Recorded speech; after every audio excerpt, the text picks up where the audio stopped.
Assalamualaikum. Saya Rizka Afriulindra, NPM 1841040083, kelas BKIA semester 5.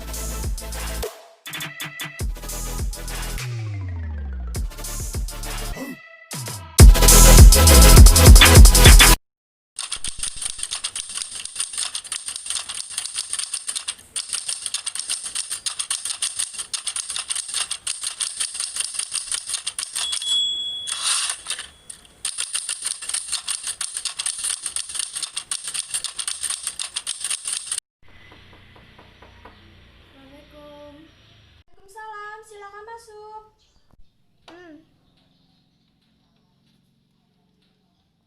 Mari silakan duduk. Kali saya bisa bertemu dengan cerita. Kalau saya tahu kedatangan cerita ke sini ada apa ya? Siapa tahu saya bisa ngebantu cerita. Iya Bu, terima kasih. Bagaimana kabar cerita sekarang? Kayaknya nggak baik Bu. Oh, ya, Ibu memahami. Kelihatan dari raut mukanya cerita, wajahnya seperti ada perasaan yang agak sedikit terganggu. Ibu boleh tahu, cerita pernah melakukan sesi konseling? Belum Bu. Jadi di sini saya akan menjelaskan bimbingan konseling yang cerita. Bimbingan konseling adalah suatu proses interaksi antara konselor dan klien, di mana itu untuk mengembangkan potensi atau memecahkan suatu permasalahan yang dialami oleh klien. Di dalam bimbingan konseling ini dia ada 3 asas. Yang pertama itu dia ada asas kerahasiaan, di mana dalam proses interaksi proses konseling ini konselor tidak boleh menyebarluaskan atau menceritakan kepada orang lain tentang permasalahan klien. Yang kedua itu dia ada asas keterbukaan.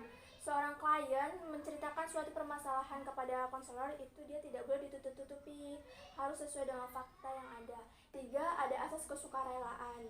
Klien untuk melakukan sesi konseling ini dia tidak ada paksaan dari konselor atau pihak lain.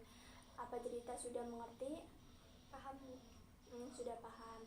Nah, sekarang cerita bisa menceritakan apa permasalahan yang cerita alami. Siapa tahu dengan cerita dengan saya, cerita agak merasa lebih lega.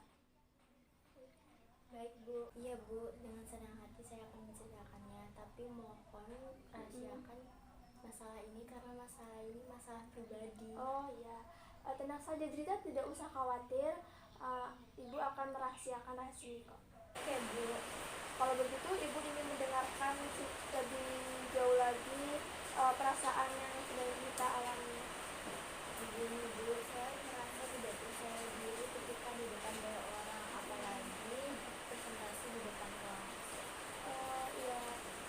Lalu bagaimana? Saya gemetar ketika tampil di depan kelas Bu. Saya merasa tidak percaya diri akan menjawab pertanyaan dari guru, padahal menjawab pertanyaannya hanya dari tempat duduk. Tetapi saya merasa gugup dan gemetar. Ini yang menyebabkan saya jarang berbicara saat berbicara dan berpendapat ketika guru mengajar di kelas. Lalu apa yang akan cerita lakukan ketika cerita gugup di depan kelas? Hanya diam saja Bu, daripada saya malu ditertawai teman-teman. Lalu apakah dengan cara seperti itu cerita merasa nyaman? Tidak Bu. Apakah cerita selalu berpikir apa yang cerita lakukan itu harus sempurna di hadapan orang lain, tidak ada kekurangan? Ya Bu, saya orangnya memang begitu. Segala sesuatu harus saya kerjakan dengan sempurna walaupun itu tidak mungkin. Mungkin juga yang membuat saya seperti ini. Gini ya cerita, kita tuh boleh berusaha tampil sempurna, tapi kita tidak boleh putus asa. Kita juga tampil tuh sesuai dengan jati diri kita, karena kan setiap manusia kan diciptakan unik, memiliki kelebihannya masing-masing, kayak gitu cerita. Apakah cerita sudah paham? Paham Bu.